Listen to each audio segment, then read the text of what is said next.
Bonsoir à toutes et à tous et bienvenue dans Au Quotidien. Au sommaire aujourd'hui, se faire accompagner pour remplir sa déclaration de revenus, c'est possible à la médiathèque de Maillet. Un regroupement géant de camping-cars à Mansigné et puis un petit tour au Tipi du Bonheur de Vivre à Brulon. 180 enfants ont participé à une journée découverte ce jeudi pour apprendre à monter des tipis.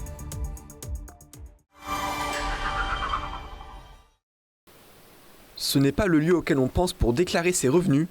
À Maillet, on vient faire sa déclaration à la médiathèque. Je voulais être sûre de moi en envoyant ma déclaration pour faire le point sur tout ce que j'avais à déclarer, si c'était vraiment ça, et avoir quelqu'un de sûr pour ne pas faire d'erreur. Claude est un ancien directeur d'agence bancaire. Il anime cet atelier 2 jours par semaine. Ça plaît aux gens, ils partent rassurés. Et on fait la déclaration soit à papier, parce qu'il y a encore beaucoup de déclarations papier, soit par Internet. Donc je leur demande de venir avec tous les codes nécessaires pour avoir accès à leur dossier directement sur Internet. Ce dispositif d'aide a été créé par la mairie il y a 10 ans.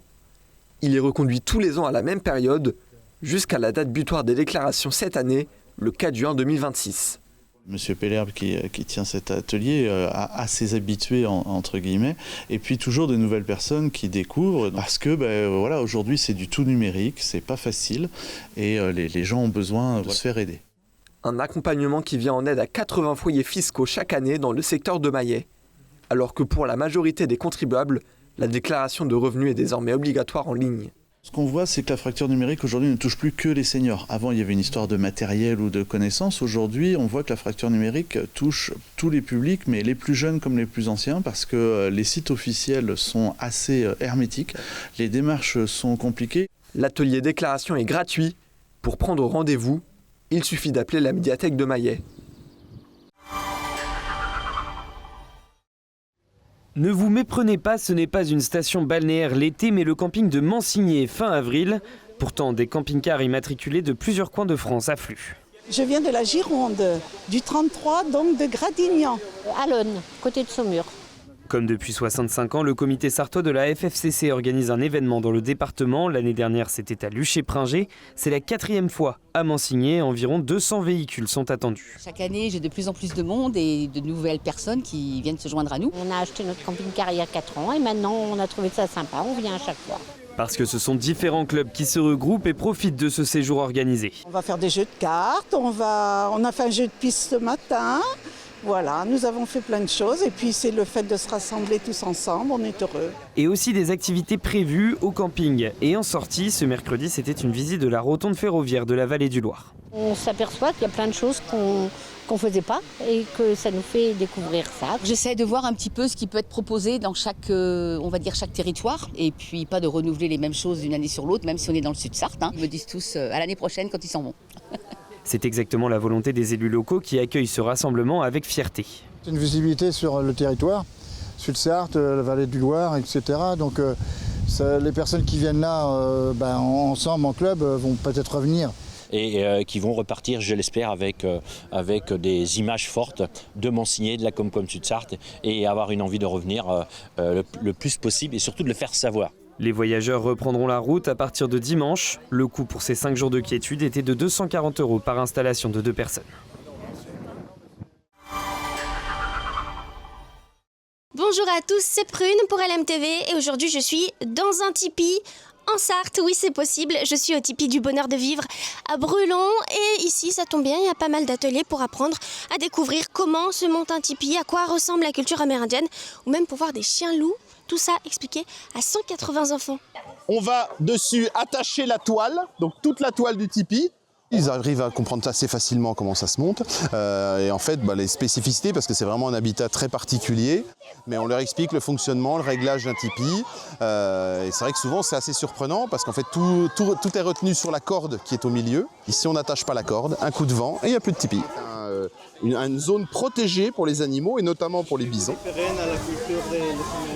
On fait des échanges culturels avec des Amérindiens. Alors il y en a qui viennent directement de pays étrangers, forcément, on les fait venir.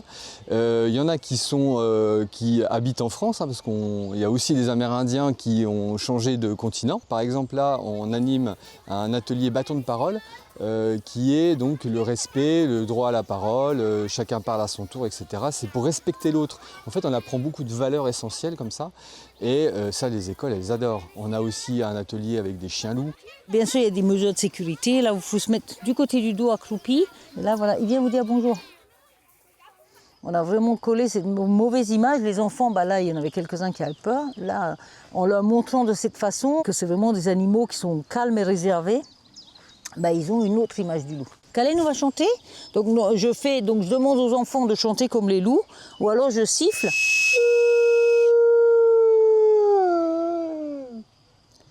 Et si ces chiens-loups repartent le soir avec leur propriétaire, 3 chiens restent sur place. Ils seront bientôt rejoints par des oiseaux puisqu'une volière doit être installée dans les semaines à venir.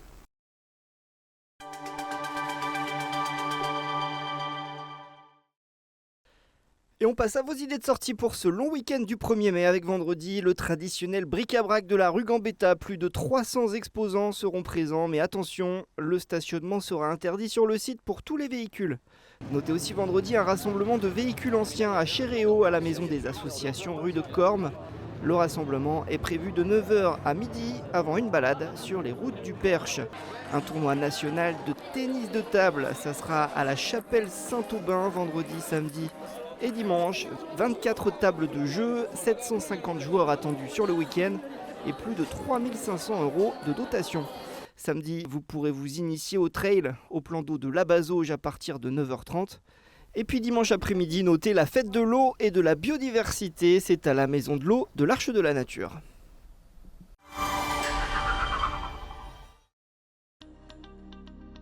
On passe à vos prévisions météo. Ce vendredi en Sarthe, la journée va débuter sous un ciel très nuageux avec quelques éclaircies. Les températures matinales seront fraîches, autour de 12 à 14 degrés. Au fil de la journée, le temps deviendra instable. Des passages nuageux parfois accompagnés d'orages vont se développer dans l'après-midi. Les maximales atteindront 20 à 21 degrés.